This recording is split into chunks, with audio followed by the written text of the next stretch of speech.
एक बार एक संत किसी गांव में आए हुए थे। उन्होंने पीपल के पेड़ के नीचे अपना आसन बिछाया और ध्यान मगन हो गए। कुछ महीने वहाँ पे रुके रहे, तपस्या करते, ध्यान करते। तो धीरे धीरे उनकी ख्याति पूरे गांव में फैल गई। तो वो जिसको भी आशीर्वाद देते वो बड़ा जबरदस्त फलीभूत होता। उनका आशीर्वाद कभी व्यर्थ नहीं जाता था। तो एक दिन किसान को पता चला कि ऐसे बहुत ही पहुँचे हुए संत हमारे गाँव में आए हुए हैं। तो वो उनके दर्शन करने के लिए चला गया। जैसे ही उनको साष्टांग दंडवत चरण वंदना की और अपने आने का कारण बताया, तो संत जी ने पूछा कि तुम भगवान को पाना चाहते हो? उसके लिए तुम्हें एक नियम बनाना पड़ेगा। किसान ने कहा, देखिए भगवान तो मैं पाना चाहता हूँ, लेकिन मैं किसी नियम में नहीं बंधना चाहता, ना ही मेरे से होगा। तो संत ने कहा, ठीक है, कम से कम ऐसे कर लो कि सुबह ब्रह्म मुहूर्त में उठा करो और मंदिर में जाया करो। वो बोला, नहीं जी, मेरे से नहीं उठा जाएगा। मंदिर जाने की बात कह रहे हो, पहली बात तो ये है कि जिस रास्ते में मेरा खेत है, उस रास्ते में मंदिर ही नहीं आता, बिल्कुल उसके उलट रास्ते में है। पहले मंदिर जाऊँ, फिर वहाँ अपने खेत में जाऊँ, मुझसे नहीं होगा, मुझसे नहीं होगा। कोई नियम बता दीजिए आप। मैंने, कमाल हो गई है, मंदिर भी नहीं जा सकते।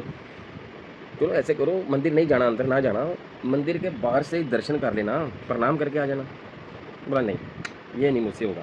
बोले, अच्छा ब्रह्म मुहूर्त में नहीं उठ सकते ना, सही, जब तुम्हारा दिल करे मंदिर में चले जाया करो, नहीं जाना तो बाहर से प्रणाम तो कर दिया करो, इतना तो कर लोगे। बोला, नहीं जी, मेरे से ये भी नहीं होगा, लेकिन भगवान को पाना चाहता हूँ, उसके दर्शन करना चाहता हूँ। संत जी बोले, अब इसको कौन सी युक्ति बताऊँ? बोले, तुम्हें एक नियम तो बनाना ही पड़ेगा। तुम ऐसे करो, तुम्हारे बिल्कुल जहाँ खेत है, उसके साथ खेत जिसके भी हैं, कम से कम उस मालिक के तुम दर्शन तो कर लिया करो। दर्शन करके अपना खाना खा लिया करो, ये नियम बना लो। बोला, हाँ, ये ठीक है। क्योंकि जो उसके साथ वाले खेत थे, वो उसके दोस्त के ही थे और दोनों आपस में काफ़ी एक-दूसरे के साथ चर्चा करते रहते थे, हँसते मज़ाक भी करते थे। तो बोला, ये नियम मुझे ठीक लगा। बोला, नियम पे पक्के रहना। बोला, ठीक है जी, मैं जब भी अपने दोस्त के दर्शन कर लूँगा, उसके बाद ही खाना खाऊँगा। ये मेरा नियम हो गया, ये मैं कर लूँगा। तो बोला, ठीक है, फिर आप पर भगवान की कृपा हो जाएगी। बस अपना नियम मत तोड़ना। बोला, ठीक है जी। तो जब भी उसकी पत्नी खाना लेकर आती, वो कहता, अभी रुक जाओ, अभी खाता हूँ, पहले मुझे अपने दोस्त के दर्शन करने दो। और जाता पास में अपने दोस्त के दर्शन कर लेता, फिर आके खाना खाता। तो पत्नी बोलती, ये क्या? बोला, बस मुझे बाबा ने आशीर्वाद दिया हुआ है कि तुम ऐसे दर्शन करके खाना खाओ, तो तुम पे एक दिन कृपा होगी। अच्छा चलो ठीक है, करिए। ऐसे करते करते कुछ महीने निकल गए। एक दिन उसकी परीक्षा की घड़ी आ गई। उसने साथ वाले खेत में जाकर देखा, उसका दोस्त नहीं था। तो उसने पूछा कि भाई ये कहाँ गया मालिक? तो बोले, ये पास ही नहर नहीं है आगे जाके, वहाँ पे वो मिट्टी लेने के लिए गया हुआ है।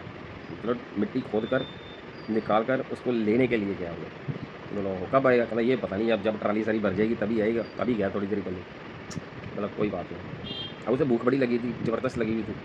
उसने इंतज़ार नहीं किया, वो दौड़ा हुआ उसके पीछे पीछे उस ओर ही चला गया जिस ओर वो गया था।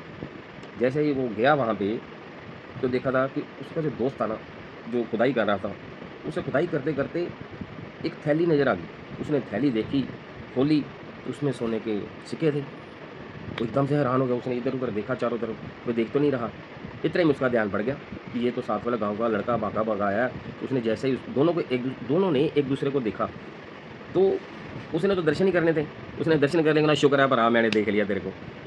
वो वापस भाग गया। अब जिसके हाथ में सोने की थैली थी, तो सोचने लगा, यार इसने देख लिया, अगर इसने अब सारे गाँव में वो कह भी रहा है कि शुक्र है मैंने देख लिया। अगर इसने गाँव में बता दिया, तो ये तो सरकार सारा छीन के ले जाएगी कि मेरे हाथ में कुछ नहीं लगेगा। तब मुझे इसको रोकना पड़ेगा। और फिर उसके पीछे वो दौड़ा हुआ गया, भागता हुआ गया। बड़ी तेज़ भागकर उसको पकड़ लिया, भाई और सुन मेरी बात, आधा तू रख ले, आधा मुझे दे दे। बोला, क्या? बोला, यही जो सोने के जो तुमने देखे हैं ना, आधा तुम्हारा, आधा मेरा। वो सोच में पड़ गया, ये क्या बोली जा रहा है? अच्छा, उसने कहा, दिखा फिर, कर दो इससे। देखो वहाँ पर इतना सोना देख के तो दंग रह गया वो। कमाल होगी। मैंने एक नियम फ़ॉलो किया, वो मेरी तो अर्थव्यवस्था ही ठीक होगी। और अगर सच में मैंने बाबा जी से, संत जी से भगवान पाने की जो तरकीब अगर पूछी होती, तो भगवान भी पा सकता था। कमाल होगी। एक नियम बंधने से मैं शाहूकार हो गया। कि उसने अपने दोस्त को सारी बात बताई।